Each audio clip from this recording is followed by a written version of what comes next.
wewe ubiravye bihora biguha icyiyumviro kimeze gute ubanze kubona abantu mu gihe cyahise bacapa bambaye amakanzu batabacapa bambaye amakaruvati amakoti ibintu nyene ugacura bambaye ikanzu uhora ubibona gute tacura ntaci wabiraguha mu bwenge yemwe kinini cyane basi kinakomeye uzi gituma rero twebwe abayisilamu twambara ayo makanzu nuko nani ndakubwira kuva imbere y'igihe dutegereza gufatira ku vyamyeho kuva kera kuko nta dini moderne ihari oya twebwe ubuyisilamu n'indemana imana yaremeye abantu kandi nyene yabaremye yatanze intumwa zayo nga kwisi gwara kuri Aburahamu Mose Dawudi kugera kuri Yesu Muhammad bose bari abayisilamu muri bo nta numwe yigeze yambara iki ipantaro canke ikoti guhagarara imbere y'abantu ngo haleluya amen sivyo ariko byagenze gute turaba badutanguriye imbere bambara gute Abalewi 16:4 muri Bibiliya nyene ndabaza ubisangayo yambare akanzu yejejwe yera derere jewe nuze kumaze gituma nambaye isa gutya mugo muri kumurora yambaye yera derere yego najabuturagiwe gera derere aryambika ubwambure bwiwe akenyeze wa mukanda wera derere akenyeza na wa mukanda wera derere yambare na ca gitambara cera derere mu mutwe yambara n'igitambara cera derere mu mutwe urabona abasilamu benshi baba bambara n'ibitambara ngo yaracambaye niwagera ko maze gituma gifisa amabara navyo ndakubwira komeza iyo niyo myambaro yejejwe iyo ni Imana bivuze ko ikanzu ibitambara mu mutwe ari nyambaro yejejwe komeza niyo myambaro yejejwe nuko abanze kwiyuhagira imbere yo kuyambara ubanze biyuhagira cyo tubukunda ko abasilamu dukunda gufata iki twita udhu isuku tugakaraba umaze gukaraba neza ukinjira ahera h'Imana komeza aheze aca yambara urumva kubera iki ikanzu kuko ushobora kumbaza ati none bazabambara izera gusa iyo ni yera izo amabara nazo zirahari izo zivuga hariya kuvayo kuvayo mwarimu 2:8 yego haravuga ati kandi ya kanzu tuyigishe mu buryo bw'isobane iyo kanzu ngo tuyigishe mu buryo bw'isobane mu nyuzi zera derere nziza uzuyigishe n'igitambara cyo kuzingira mu mutwe mu nyuzi zera derere nziza yego bona umukanda maze abahinga bavyo bagire gute bawugererenge ko amabara icyo gituma nakubwiye neti z'amabara rero twambara ngizi twambaye amabara ya vere ya rouge jaune iki gitambara ngire kimeze kirera n'andi mabara kirerenga ko iki amabara komeza kandi n'abana baroni nabo uzubagishira amakanzu ubagishire n'imikanda n'udukofero ubona ko nakanezemo nawe zigitambara bw'agakofero nagize gute ikanzu nagize gute n'ikabutura ryera nagize gute nakubisemo iyi ni nyambaro nagize gute yejejwe uzocubwira pasiteri mu rushengero tuzoturakura ayo makoti wambara inyambaro yejejwe nta namwe Imana yambaye yatumye intumwa y'Imana ngo yambare ikoti ugasanga umuntu no mwijashu yamwishe yambaye ikoti yanitse urumva akinika nyene intuguti kamwice ibibazo watahuye ico muhemiko none uvuze bone kanzu nyene umuntu akwiye kwinjira mu rusengero yambaye gute ku mwambaro w'ikanzu wikwije udahenda kandi wambaye ikanzu cyangwa ingofero no byavyiza kurusha gusa wambaye n'ipantaro ikaba ndende ntirirabikosa uko nayo iragufukira ubwambure nibyo mugana ntukigira nyeranda kandi uzi ko ataye Imana yayivuze si sawa wambaye ishati ryiza ukambara ipantaro ryawe ryiza ariko ukaraba ikora ryarindi ritaza gutuma uhenera abantu uhorora abagabo bambaye ipantaro ko yambara ishikaruguru akayikoreka amanuka ino hejuru pocket bigimana ntivyemera si sawa hariho inyambaro z'urupfasoni ushobora kwambara imbere y'abantu ugasenga gute ntarose mvuwo mwambaro nk'iyo kanzu ntayirose muga nkiyumvira kuza gusenga uhehe mu rushengero oya mu rushengero ugiye n'ibindi nagiye mu musigiti oya nta ngorane kwe nukuri ntacyo bitwaye amasengesho yabarakirwa yasenze nyene ko amategeko yategeka ntuzohava ubura kuba umusiramu ngo wabuze inkangwe kandi si sawa gusa ndebutse kubera kenshi harimo abo n'abambona bazifise n'abatazifise n'abatazifise ivyo rero bibaho imuga bikantera intusenya kare ntibonye ko navyo nigisha ntayambaye ubonye hari ingorane vyanteye oya vraiment nta ngorane nta ngorane hari ikindi kibazo ikindi hari ikindi kintu ndashaka nyine mu nyigishe ko ego umuntu ahuze turavye nk'intuze abahiburayo ego abahiburayo benshi vraiment niro santi bazi umuntu burya gitabo ntituzi umuntu yacanditse cabaki c'abahiburayo navyo vraiment ubwanje ntabonze none gasha ikintu mutazi muri abakirisu ntabonze vraiment icabimenya jewe umusiramu hari benshi bavuga ngo icabaroma canditse nde sa igitabo c'abaroma canditse bakubwira ngo biravugwa ko ari ca Pawulo kenshi n'icabaheburayo ngo biravugwa ariko hariho ibintu bagiye bandika bongeye birabatera isoni kuvuga iyo vyazananye ibaze nk'umuntu ngaje usoma igitabo utazi uwacanditse ukacita ic'Imana ahubwo barabitabura babikuremo vraiment nukuri sinibeshe ndazi n'abakristo benshi ukire batazi ntuzenye igitabo ca mbeho ndakubaze y'abahiburayo ninde yategetse Pawulo kwandika amabaruwa ndamwibuka neza gusa ubu ntari urazi wariwe oya mu mpera b'Ikorinto ba kabiri 12 abategetse Pawulo kwandika bumve ko ari Imana 12 haravuga ati havuga ngo iki kandi kugira ngo jewe Pawulo noye gutegwa kwishira hejuru birenze urugero ego mbitewe nuko nahishuriwe ibirushiriza kuba ibihambaye nico catumye ego mpabwa igisata mu mubiri Pawulo ngo vyatumwe ahabwa igisata mu mubiri intumwa ya Satani wumvise wamutumye muhe Pawulo ni intumwa yande Satani none intumwa ya Shetani yo kwandika bizima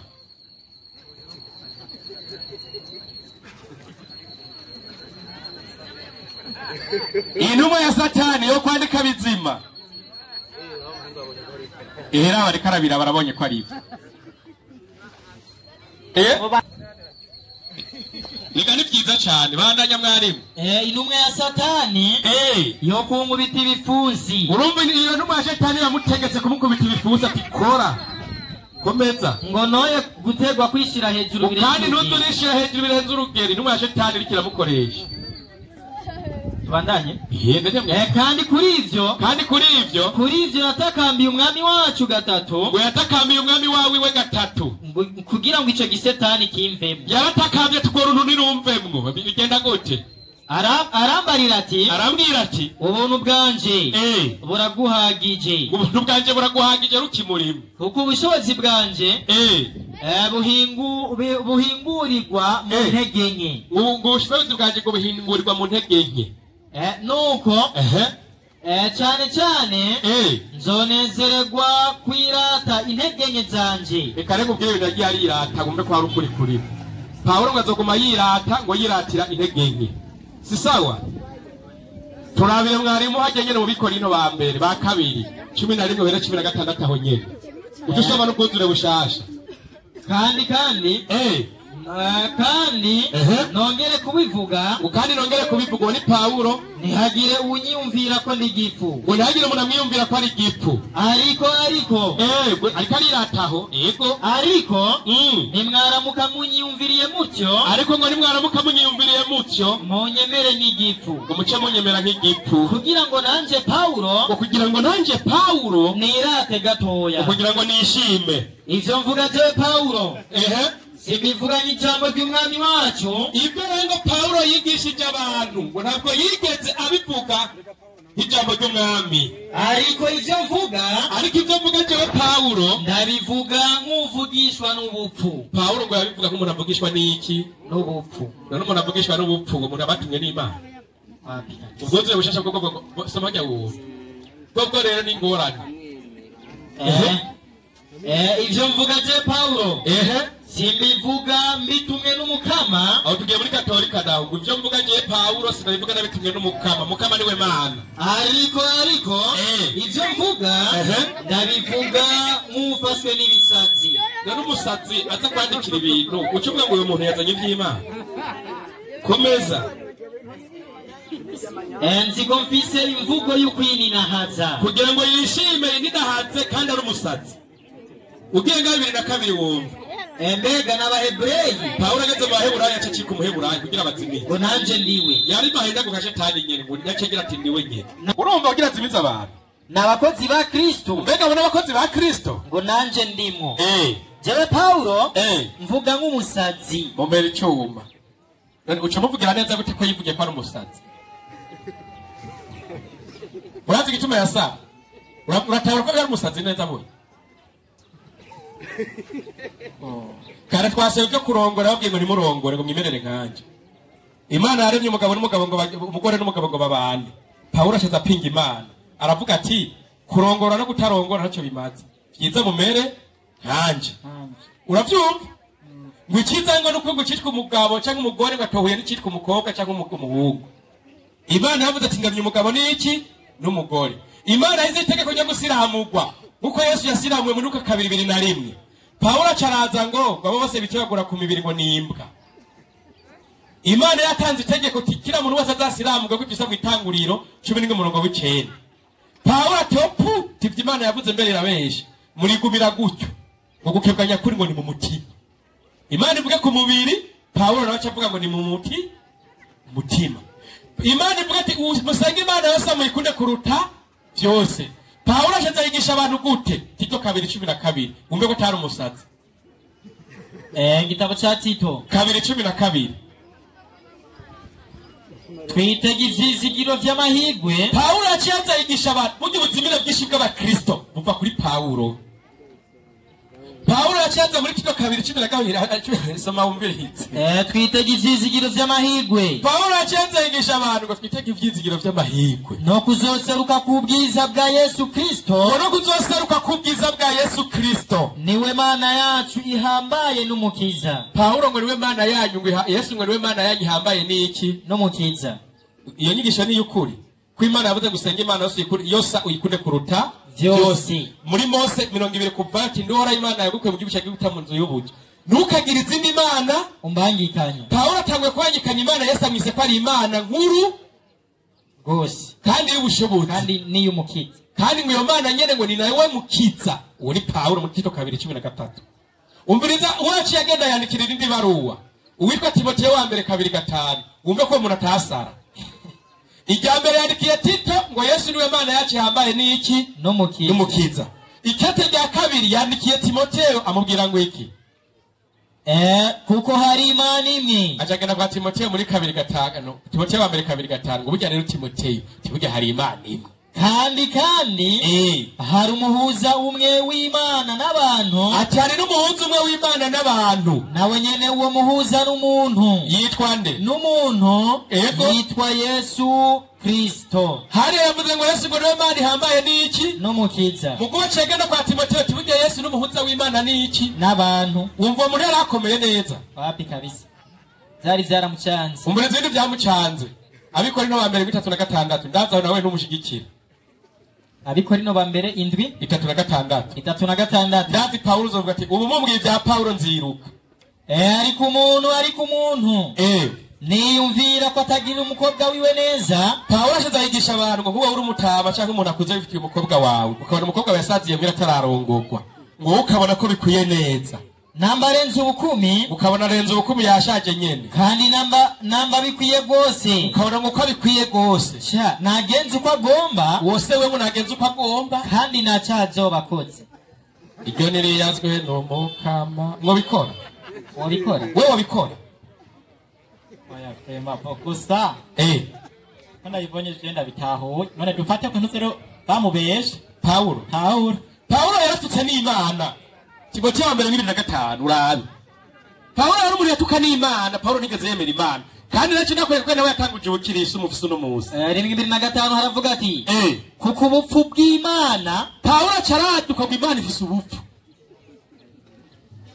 ngo ubupfu bw'Imana ngo burusha abantu iki ubwenge iyo filozofi nawe uri kurayumva ko umuntu atarakomeye neza mu mutwe nishaka kubura umuntu akomeye ufata ubupfu bw'itirira Imana uko bwose akose ugiye mu gifaransa ngo car la folie de Dieu ibaze ubusazi bw'Imana.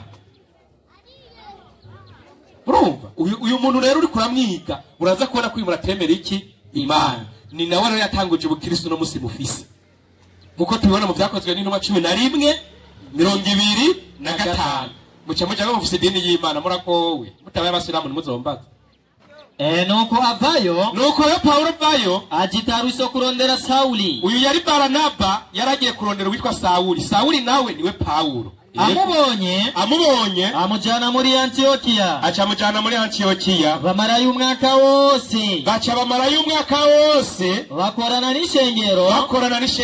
Kandi bigisha abantu benshi. Ico gihe ngo bigishije abantu benshi. Kandi muri Antiokia niho abigishwa bagizene batanguriye kwitwa abakristo. Wavyumvise? Muri Antiokia niho abantu ba mbere Yesu yaridugiye mu ijuru. Hari mu mwaka wa 49 uko abanditse babivuga. Paulo aradutse witwa Baranaba. Baca batanguza igigwi cy'abapagani cyitwa abakristo. Mu gisagara ca Antiokia baca bitwa baki abakristo. Yesu yari yavuze muri Matayo 2:4 ngo iki? Kuko hazokwaduka bigira Kristo. We numva ko bari badutse muri Antiokia. Ngo bagakora ibimenyetso byinshi bihambaye n'ibitangaza kugira ngo bazimize n'abatoranijwe n'ivyagira gute n'ivyashoboka. Ngo bazokora ibitangaza byinshi mu izina ryanje. Sico gituma wama mu bantu bose bakurikiye Paulo ikizo bakubwira bakora ibitangaza mu izina ryande ya Yesu. Kubera bakurikije umugenzo wande wa Paulo. Kandi Yesu yavuze ko azokwaduka bitwa bakristo ari byaduka. Uramaze kumva umuntu mu musiki takubwira ngo impumyi ziramuka mu izina rya Yesu. Wimuga biramuguka mu izina rya Yesu. Impumyi ziramuka namwe nabivuga. Umuntu akubwira ngo impumyi ziramuka yambaye amaruri. Uramubwira turabanza wivure miyope. Siko bimeze. Aratwenza umumera icyo. None muri ibyo byose byinshi dufate bwose kari bubetse cyane dufate ko harimo ibintu by'ukuri yaranditse n'ibyo Paulo icyo gihe duca turaba impanuro Bibiliya itanga umusiguzi ndwi 2:1. Erega urashobora kubura umuntu uri kurabesha abantu mu kubesha ugakoresha ukuri n'ikinyoma ukabivanga. 2:1 kandi ikindi ntushire ku mutima ku majambo yose avugwa. Ibintu byose bavuga muri Bibiliya ngo ntuzobyemere byose. Komeza kugira ngo no have wumva umushumba wawe agutuka. Ngo n'umushumba wawe gutuka mu gihe wifata byose bya Bibiliya ukemera ko byose ari ukuri. Iyo ni manuro ya Bibiliya 2:7 aho nyene. 2:7 Yego ngiki cyo nabonye. Umusiguzi wa Bibiliya cyakubwira atenge iki cyo nabonye. Ni kumusiguza agize. Maze kugereranya kimwe n'ikindi ngo menye inyanduruko zavyo. Ucura rugerageza kuraba mwibi Paulo yagiye aravuga cyangwa ibyo abandi bantu bavuze muri Bibiliya nibihe bihushanye n'amabwirizwa 10 y'Imana cyangwa amategeko y'intumwa n'abahanuzi. Usanze bihuye n'iby'intumwa n'abahanuzi bavuze ukivuga ati ibi nibyo. Usanze bihuye n'ibyo Mose yigishije uravuga ati ibi nibyo. Usanze bihuye n'ibyo Yesu yavuze ukavuga ati ibi nibyo. Kuko umubeshi ujya mu kubesha afatira mu ciza. N'umuntu agomba kukwiba ayigira nkawe. Umuntu ashobora kwambara nk'iyo shati wambaye kugira ahazoshazo gura ari nakayivye kandi atari wewe kandi iyo shati yawe ntiba yakoze ikosa. Urumva rero na Paulo agiye yinyegeza mu by'Imana kugira ngo acanga abantu abakure ku ntumbero y'Imana muri system cyande batumva kenshi Mose Mose prema hajewe kugeza ubu muturazi ko yapfuye Mose ngako yarapfuye ino saha imva yiwe prema je sinza hano yobi imva yande ya Mose ahiri yobi migenda hazi ndatangaye rero gusa murahambwira ndakubwira ndanyarutsa 3:4-5 ibyo gusubira mu byagizwe n'igitabo cyari kinaniye kuvuga 3:4-5 gusubira mu byagizwe. Nuko Mose umusavyi uhoraho afira ngaho mu gihugu cy'Imowabu. Mu gihe cyake batarahindura amazina y'ibihugu harahitwa Mowabu n'ugiye kuhahiga ku ikaratu ashobora kuhatora ahitwa Mowabu. Nk'uko ijambo ry'uhoraho ryavuze. Nk'uko ijambo ry'uhoraho ryagize gute? Yavuze. Uhoraho amuhamba mu mwonga wo mu gihugu cy'Imowabu nyene. Aho nyene mu ico gihugu cyangwa cyitwa Mowabu niho bamuhamvye. Aharabana ni Beti Peyori. Aho rero ugiye gusoma ivyanditse rero ucangangura ukabona kera mu ikarata za kera uhabona. Aho niho bamuhamvye. Muhe.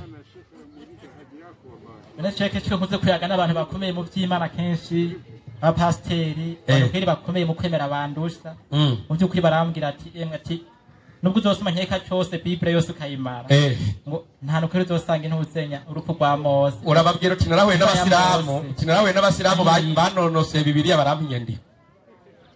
Urazi igituma bashaka ko babihisha babizi. Yeremiya 5:6. Eka bajyana abanyabwenge baza ko ari bijuju. Urazi igituma bakubwira ngo urupfu rwa Mose nta rurimwo. Bahenze abantu yuko gusubira mu byagezwe n'igitabo cyanditswe nande na Mose. Baratinya rero kuri mena ati nitwababwira ko handitse mu rupfu rwiwe tuzoba tugaragaye ko Mose bwabo ni bya bitabo atari we yavyanditse ahubwo byanditswe n'abandi bantu n'abajinga. Soma 5:6 Yeremiya. Igitabo cya Yeremiya 56. 56 Yeremiya. Haravuga mwarimu. Abantu banje. Imana ikiravuga ati abantu banje. Babaye intama zizimiye. Abakristo bose mwitwa intama za Kristo. Intama n'agatungwa k'igijuju iyo ukajyanye hose karakurikira. Rero mwe babagereranije nk'intama zande. Yani ni gupfa gukurikira gusa nta gusoma nta kuraba. Nitugende gusa haleluya amen. Si sawa? Ni mwebwerera intama. Twebwe abayisilamu nitwo bintama. Komeza. Babaye intama zizimiye. Rero ngo muca mubarene intama zizimiye. Abungere babo. Babandi kurambwira uharuza kubaza. Babandi nyene umuvugo bari barasomye ibyanditse. Tabungere babo. Barabajimije. Eka mwe barabajimije. N'umuntu yakujimije akubwira ko Mose urupfu rwanditse. Yaguhenze igitabo cyanditswe na Mose. Wewe umupfu yo kwiyandika nyene yapfuye. N'abanyabwenge. Komeza. Babahubirije ku misozi. Ngo babahubirije ku misozi. Bava ku musozi baja ku wundi. Uzogendura amashengero avuga ku munsi kugira ibizino bimera. Ni kujya nyine. Komeza. Bibagiye uburuhuko bwabo. Bibagiye n'uburuhukiro bwabo. Yego. Abababonye bose. Bagiye babatsonsomera. Abagwanizi babo. Bavuze bati. Nta cyadukoze ibyo bakora byose bakubwira ko bari muri muhemu. Kuko bacumuye kuhoraho. Kandi barazi ko bacumuye ku Mana muga bakubwira ati twebwe turi muri muhemu. Komeza. Ariwe iwabo w'ubugororotsi. Yego. Kuhoraho ariwe vyizigiro vy'abasekuruza. Yego. Muhunge muve hagati Babuloni. Mwebwe mwagiye mu bintama mwazimitwe n'abajya bungere ngo hunga mwe mashengero yabo muveyo bayo babasilamu. Komeza. Muve mu gihugu cy'abakarudaya. I Babuloni ni hahandi abantu batangura kubanyikanya Imana basenga ibigirwamana mu gihe cy'inyuma ya Nowa. Niho batangiye gusenga Imana zitatu zifatanye. Rero bakubwira ati hariya Babuloni bayo. Kugira ngo mube bakizigenza nk'imfizi imene. None mwe mwabaye intama imene n'igikoko gifise ubwenge. Imene n'uyikwege iyo ushaka hose kugira miragukurikira ujya kw'intama. Urabyumva? Nicyo tonge mwabaye intama zizimiye. Rero Imana ivuze ati vayo mwege kuba intama za Kristo hariya. Mube bakizigenza nk'imfizi z'imene. Urabyumva? Vayo ugumira yiki nakazi kawe. Vayo. Mwe bakuzimiza ugumubona ugumukurikira ibintu baguhenze. Ngo kwa Mose ngo rupfugwe nta ruriyo kandi ruriye. Mohe. Hama. Ego. Tugarutse banyu nyene. Abantu benshi baravuga nk'intuse kenshi nk'imisore n'inkumi. Ego. Imisore n'inkumi. Ngo nta musore wo mu misirima yemererwa gukura umugeni ahandi hanze mu yandi madini batamukuye mu bamisirima. Ego. Kandi ngo n'inkumi nyene ngo ntiyemererwa kw'intuse n'ikirungo ahandi hantu hanze atari kuba misirima. Atari kuba misirima. Urazi watwigishije. Kugira nashaka menye itandukaniro. Umva watwigishije. Yego. Burya ivyo bya mbere twabibonye muri Bibiliya itanguriro 3:14. Kuva mitanguriro cyane ko byari bimeze. Muhe wumva 14:3 itanguriro nyinshi yawe iri.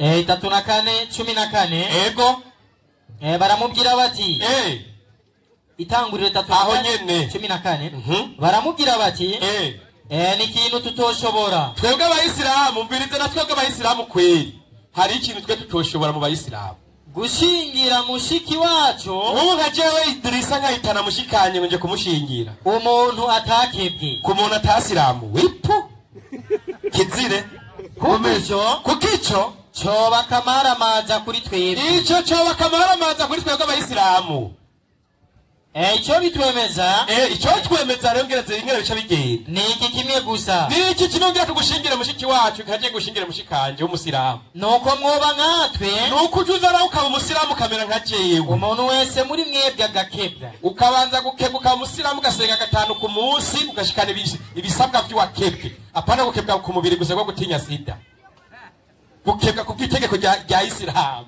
mwe mukebwa kubera gutinya sida sikwe itegeko ry'Imana rero ukabanza ukaza ugakebwa ku itegeko ry'iki ry'Imana kuko harimo no kuba umusiramu hari ukinjira idini ukemera gusenga Imana imwe rudende komeza niho twobashingira abakobwa bacu aho kwereko yatuba abavandimwe tukaza turabahereza abakobwa bacu bandanye tukarongora n'abanyu tugaca tuza n'abanyu tukabarongora kuko tuba tuzi ko twabaye ikintu kimwe mu gusenga Imana imwe rudende tukabana namwe tugaca tubana namwe tugahinduka ubwoko bumwe tugaca duhinduka ubwoko bumwe bw'abemera Imana imwe la ilaha illallah urumva aho tuca turongorana ariko nemutatwumvira ngo mukebwe nemutatwumvira ngo muviye mu buhakanyi muze mukebwe mucika abasilamu mwinjira idini hano tuzohitana umukobwa wacu nubwo uzohora mujanye umwe ubundabunda tukabimenya tuzomutwara twigire tumuvane tivayo hiyo wagiye kuzimira ngo wisubire mu busilamu hiyo vayo uko bigenda nabo batategeko ry'Imana kuva kera kuva mu itanguriro rya Bibiliya muhemiko ane mwese murazinanye beca nkaje nk'ubunje mwanya gute kwe urihenda ko tutakumenya wewe urihenda jewe nubwo twogenda na wewe kabwa tiko tudugane hajya haruguru tukavana ngaho gushika hajya manamenye ko iwicuri wewe uri umusiramu barakumvise yakubwiza ukuri uri umusiramu mbanako nta nuko nyinyegeza gute cyanda kumenya reka ntimuyobera abemera Imana baramenyana niwe kaye harakantu nyene Imana tugira ugasanga nakumenye we ntunabimenya ngene byagenze nakantu gusa gusugira ngo ndakugunduye none ngo tugiye kugufungura turabasiramu tweze ngazamo urahumirije byapuye ngo mwisi yanduye ngibwira ngo hanze gatoye nkabanza ngakureka ndagura ijya mu restaurant tifungura ndaje heza kumenya ko uri umusiramu sinzamo ntuhumirije udahumirije nawe ugira ngo simana gutowe niba bihenze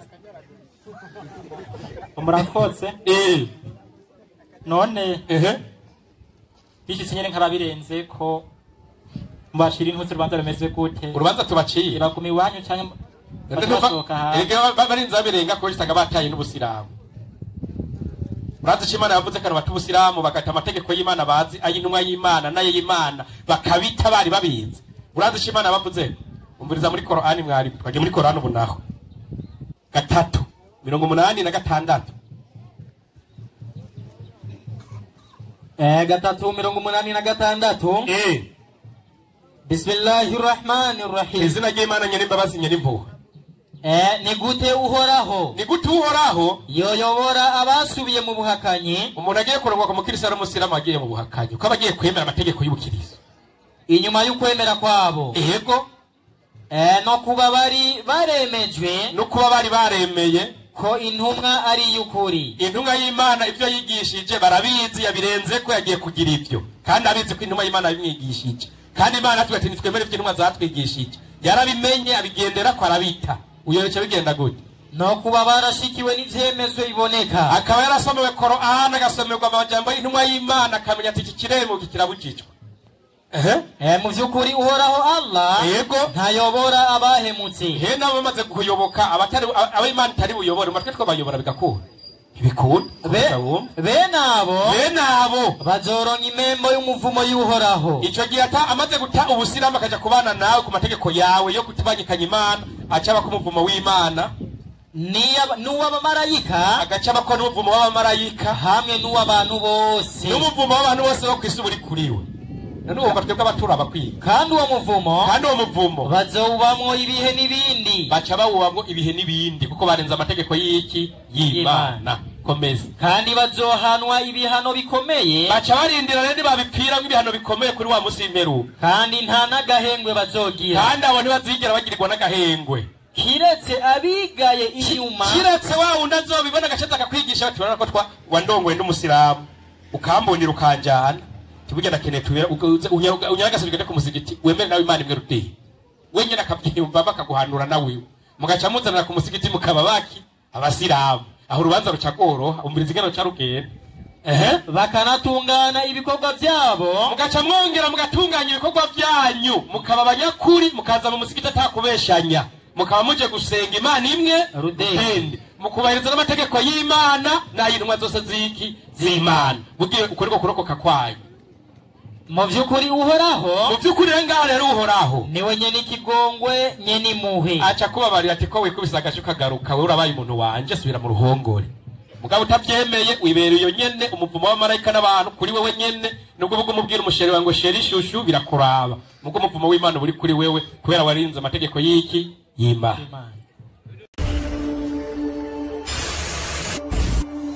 amahoro yanyu azoba kuri we ugiye umunyamahoro nawe acunga ati nawe bane nawe yaronke none ko wahuse kwishura wayabuze muhemi ego jewe ndi musiramu nawe urumugi jewe ndi musiramu nawe urumugi jewe ndi umukristo mu rushengero uruwe utagira izina jewe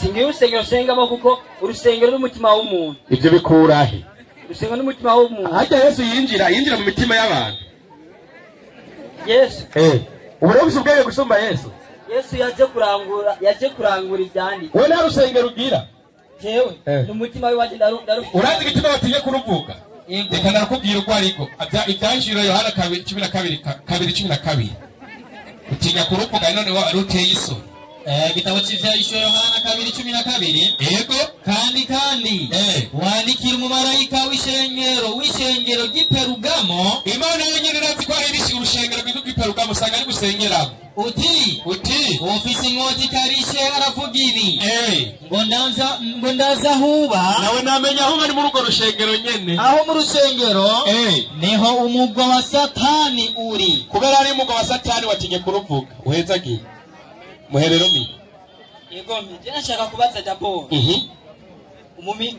umuyisilamu ni iki umuyisilamu yego umuyisilamu ni iki yego umuyisilamu n'umuyisilamu nuwemera Imana imwe rudende akayisenga yonyine atayibangikanije n'ikindi kintu akaba umunyamahoro akongera akicisha bugufi musi y'ayo mategeko y'Imana sawa none hamwe nuba nemera Imana imwe rudende nkaba nkurikiza ibyo byose ndi umuyisilamu wewe yego 385 Qur'an 385 haravuga ati wiki Bismillahirrahmanirrahim ati kwizina ry'Imana nyene imbabazi nyene impuhwe uzorondera irindi dini ati murazihanda karondera irindi dini ritari ubwisilamu ntazoryemererwa wewe umva ukwemererwa utaroba umusilamu kandi uwo muntu azorondera irindi dini atari ubwisilamu ku munsi w'imperuka azoba mu bantu bahomvye ndumva barahomvye umva nyene atari uruhombo nyene urabanza w'umusilamu mwicu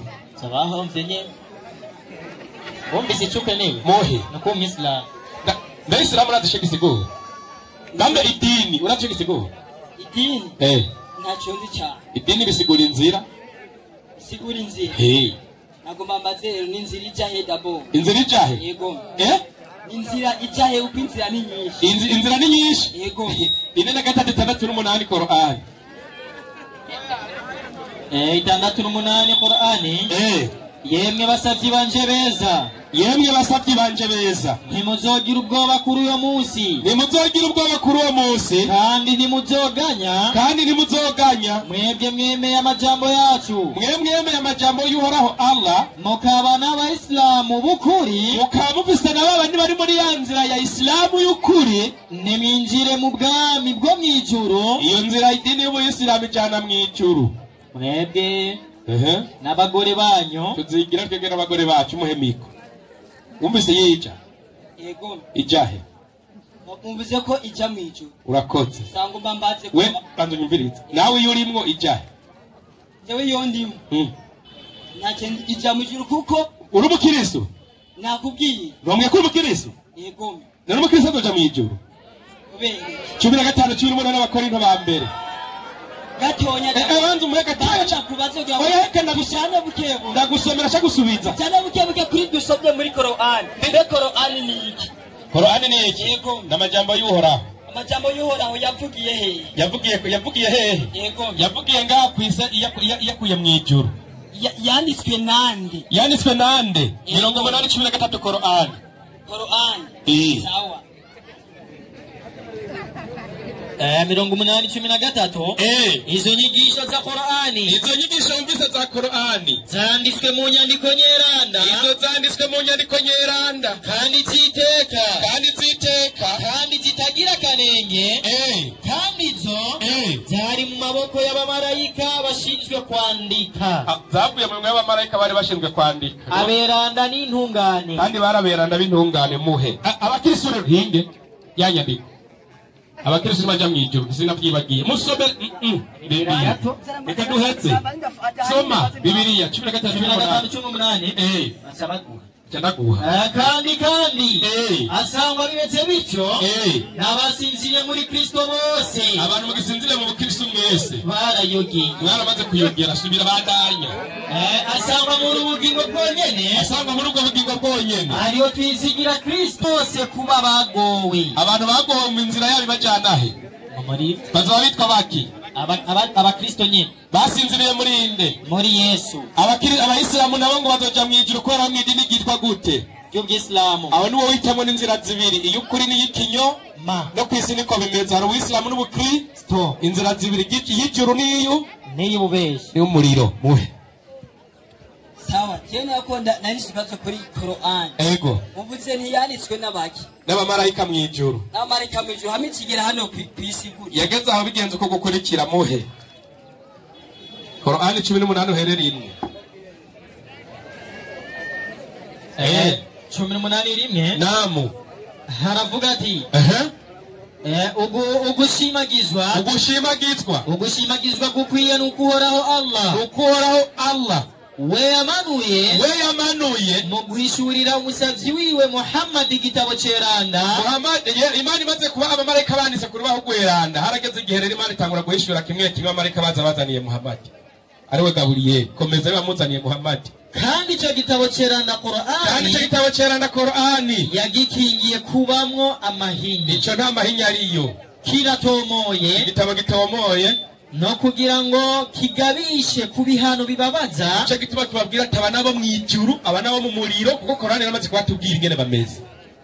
Kugabisha ku bihano bibabaza, utakene uja mu muriro umusilamu ubariza amategeko y'iki y'Isilamu. Ubwo basibiza ko abasilamu bose bazoja mu ijuru, abazokora amakosa Imana izobahana mugandi bazohera mu muriro, izobagirira ikigongo kubera bemeye Imana imwe rude. Hama baze nabo baje gusangira isosi n'abandi bazoba bari hehe n'ijuru. Komeza.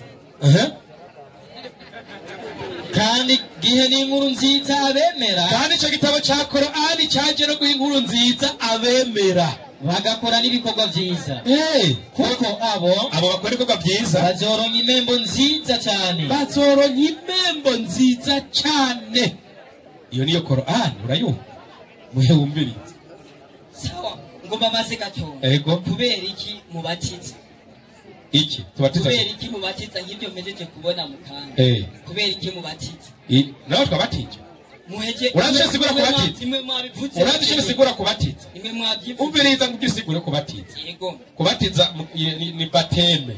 Bateme iva muri bintu zenye muri batize. Batize isiguro yayo ni emerger dans l'eau. Kwiriza mu mazi. Ngena muntu kwirije mu mazi. None mwebwe mwameje kubyitiya. Bahejeje kwinjira mu Isilamu batuye kujya Bibiliya ibivuga mu Abaroma 10:10.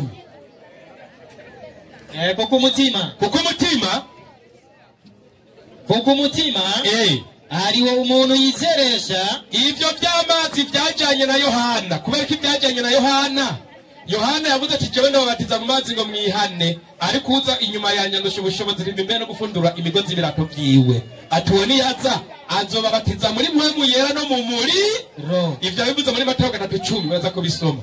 Uravyumva? Twebwe n'umubatizo wa Yohana kubera wajanye na Yohana Yesu akaba yaraje. Yesu amaze kuza hari uwo bita umubatizo muri mpwemu yera no muki no mu muriro. Uwo rero n'amajambo watura zo kujana mu ijuru uyakanye ukaja mu muriro. Soma rero musomera inyandiko. Kuko umutima ariwo umuntu yizeresha. Umutima ngo ni umuntu yizeresha akaronka kugororoka. Kandi akanwa akaba ariko yaturisha. Ugaca bya bindi biri mu mutima ukatura. Wumvise igihe abasilamu bajya bose batonze hano navuze ko uti nimusubire mu aya majambo tindemeye. Ndabivugishije ndabikuye ku mutima. Nkabivugisha akanwa kanje. Kwata indi Imana ihari ikwiye gusengwa by'ukuri kiretse Imana imwe rudende baba abayisilamu.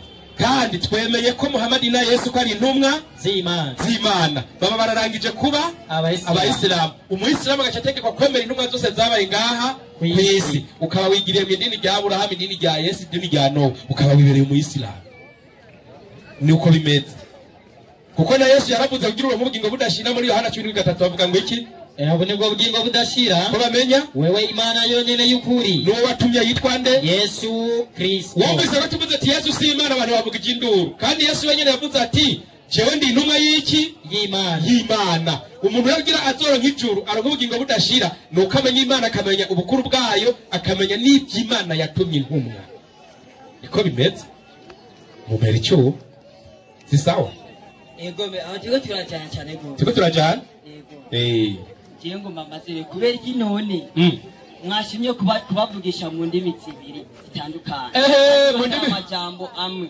Mu rurimi mu ndimi zibiri zitandukanye. Kandi yose ari amajambo amwe. Urazi imvo? Zefaniya mwarimu. 9:3. Gitabo cha Zefaniya 9:3. Aho 3:9 ndaba neza. 3:9 sawa.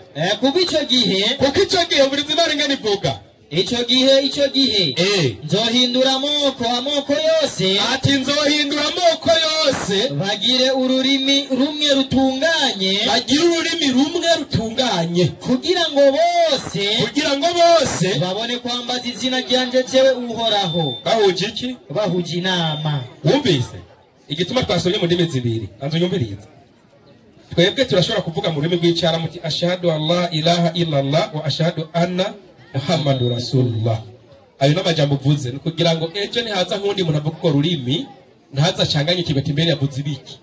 Twebwe igituma ngo rurimi Imana rucaguriye rurimi rumwe rusengamwe Imana zuko kwigisha nuko gusengamwo Imana no gusoma ibitabo by'abavugishwa n'Imana bavuze ubwo rurimi. Si sawa? Intumwa y'Imana bavuze ubwo rurimi. Ni nacyo gituma hano ubwo rurimi turuvuga ni ubwo mwimerere kwavuye mu ijuru ruvugwa. Kugira ngo y'amajambo uvuze uvuge nka yandi nyene adatandukanye n'abandi bo mu isi. Kugira ngo abantu bose bo mu isi dusenge Imana duhuje ururimi. Akarorero Mubu jewe ndi mu Burundi nkavuga ngira senge ta Allahu Akbar. Bavuze ati Imana niyo nkuru. Sawa? Nukuvuga no hazo bari umushinwa wo mu Isilamu.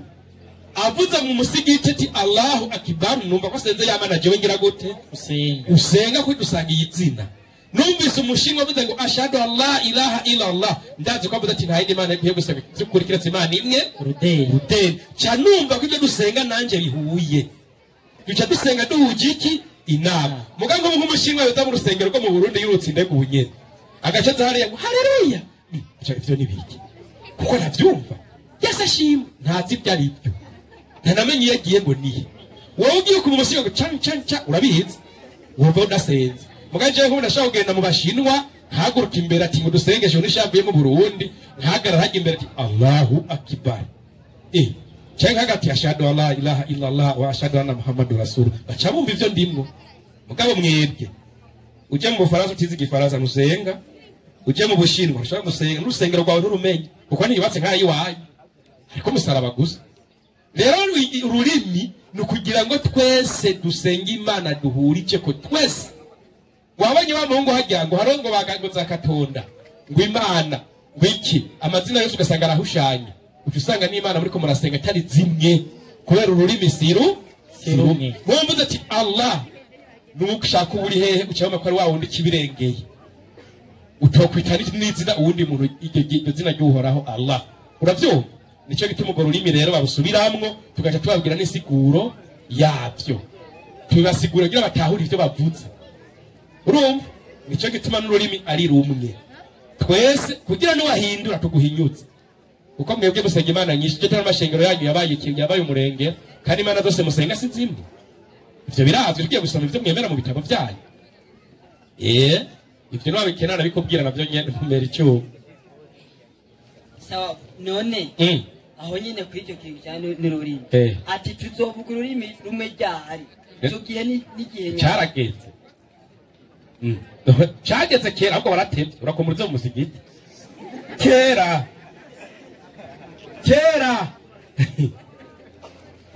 hari ikindi kibazo watahuye mwiza umusafu mwe ngaho urabibona ibi bitabo none urwo rurimi utaruzi biwo bisoma ubona wosengesha uje mu bashinwa uje mu barabu uje hehe uje mu bafaransa uje he bose mu gusenga dusenga mu rurimi mugabo ihende ufate bibiliya y'ikirundi uyihereze umushinwa nta jambo ry'imana zo gusomera zotatavutse kuko nta mana y'ukuri muhuriyeko nanjye cambaza none mu gihe umwe asenze mu gifaransa uwundi mu kirundi ibyo bintu byose imana ntibyumva twebwe dufise ururimi imana yaduhaye gusenga banza unyumviritse kuvyumva ni kimwe n'itegeko n'ikindi uravyumva hariho twese ivyo kwiyorohereza turabishoboye mu by'imana muri yorohe mugebuke mu by'ikizungu ntimurigenda mugera ngo ivyigwa byose by'abazungu tuvyige mu kirundi ko mwaba mwiga mu bifaransa n'ivyongereza kubera ari ivy'isi muronderamo amafaranga ivyo ni sawa tugeze mu by'imana ngo yakikenereye ibirundi gusa gira muyorohereze gusa tegeza kugira kigoro ko kwiga urwo rurimi uko usomye urudome rumwe imana kwandikira ibihembo 10 ubwo bonus y'imana ku munsi w'imperuka abayisilamu twemera ko ari iminzane abantu bazopimirwa ko ivyo bakoze niba warigiye kwigora tingira ni gidini some menye imana by'ukuri mu minzane y'ivyiza imana iteri kudugiriza ikakumanurira y'ibibi kuko twebwe twemera yuko bijya mu bwangu ufise icaga itoya ngo ntuja mwijuru tuvuga ko hariho iminzane imana izopimako igicumuro kiri hejuru cyane gituma ibyiza byose bikoroka no kubanyekanya imana nkamwe bwe musenye imana mu butatu cyo cyo batubwira ko muzoja mu muriro yaba mwasenye imana imwe rudeni imwe Yesu yababwira mwebwe iminzane yanyu yo baharuye n'ibyiza nabikeye muga kubanyekanya imana kwanyu muzotuma muja mu muriro uravyumva ico rero gipaye ngo mukora ibyiza igihumbi ni mu muriro cyo kubanyekanya iki imana nibisigaye byose ashobora kuzimana zo gutama umuriro ikakugirira imbabazi iti yarigeze gukora ibyiza mukura yagarukyaje mu ijuru kira abamarayika uko bimeze muri Islamu niyo nyigisho ihari kuko nta numwe mwayo upfa ndafise n'icana kimwe ntibiba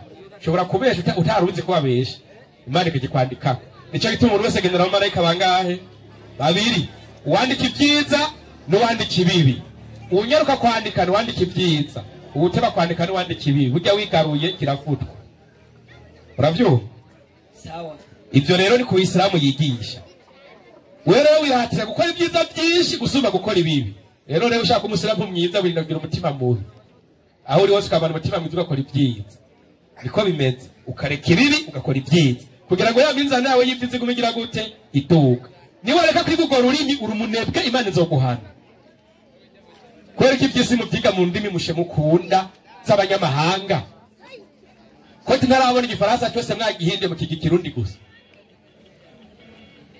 ni kubera iki mugabe by'imana ngo kubice mu cyaraho ngo nitwovyihi ubunebwe burahana wari kwa migani yawe bitare n'abatadandaza uwabitse gashingura yarungutse n'uhawe idini agacagenda kuryama nta kiza yandikirwa ugategeza kuryiga kugira duze nawe nyuma waramenye imana ukamenya ubuyisilamu ko ariyo dini yinjire mwamuyita eka nakubaze gato none wiyo ntaba narize mpamagaze ariko nabigisha bibi kandi rero ntagira ry'ikicucu urazi igituma mvuriza Yesu y'ivyo yavutse 2002 ni Matayo 2009 ndabira mwarimu 2002 2009 Matayo 2002 nuko Yesu arabishura ati mwarazimiye kiburya mwarazimiye kubera ko mutamenye ivyanditswe n'ubushobozi bw'iki n'ubushobozi bw'Imana igicara uko cyanditse utakimenyura gowe uzowarazimiye ijambo icyaraburu himi kwavuye ku Mana nuko gufite nako Bibiliya nta original yayigira udusha kwaza pastor bose bo kwisi ayigira n'intumwe yayihawe ntayo sawa aho nyene je ngoma mbazi uvuze nturi ngaho kubera ko wize ubanda kubaza bubasha buva he kugira ngo ube ngaho uri kurahindura abantu uvuze uri ngaho kubera ko wize none warungitswe nani narungitswe nani yego jewe navuye muhira nabipanze ku bushobozi bw'Imana shika hano wabipanze mugabo nti wabipangishijwe jewe nabipanze hama Imana ishiramwo icyo twita yakini ukwizera sawa ndavyize ati je ngibubanza kandi nzoshikayo kubera Imana nico gitumuze ko amahungu abayisilamu tuvuga ati ngiye kwigisha insha Allah Imana ibisha kugitabishatse nibo baramfuye sawa ngoma cyina kubatsa nyene wavuze nta abamisirima barakundana kubera ko bishobora gushika aho nyine muri mwebwe ugasanga ofisi umurundo w'impuzu mugabo usanga uyo mwana nta n'icyato yambaye ofisi birato imyambaro 5 y'ibirato atuvuga ngo uri misirima kandi umva ngo nta mu misirima Yesu yigishe ko yamwisiramu mwiza ngo urakunda mugenza nkuko bivuge ivyo bari muri Mariko 12:9 mugenza nkuko wikunda wowe nyine none cyamaza rero mugihe wambara impuzu nyumve rero yero aritahura iryo rivuga icyo Yesu yavuze urakunda mugenza wawe nkuko wikunda je manza kwikunda ndangije nkaca nkunda mugenza wanje kuko isadaka nziziheri wanje mugabo wumve neza oya mwari wanje jana narakwiza cyo muwundi eka umereza nkuko wikunda ushira ku rugero jewe nyimbara nafise icyo gituma mwarimu yavuze ati wewe rero wewe uzoze nafise agakanzu nzoguha yavuze zakwiza bose ari nza humwe nabandi yabaha uranyumva nicyo gituma wewe tugenda gufata amafaranga yacu tukagura udukofi tukaza tukagira gute tukabaha utucitaniro tukagura tukabaha sivyo hageze muri ya misi mikuru yacu hari amafaranga agenewe abantu badafise tugenda dutanga mu musigiti abashehe bakahiga abantu bakabahereza kuko ndikoza turabura n'umuntu wese tumuha usanga muri atarakibe dusigaranye ibintu byose bigendera kuri gahunda kuko sinubwo ngo ndatanga ndavyemera imbere yawe kuko ntuzigere ndabigenza muko umenye ko bibaho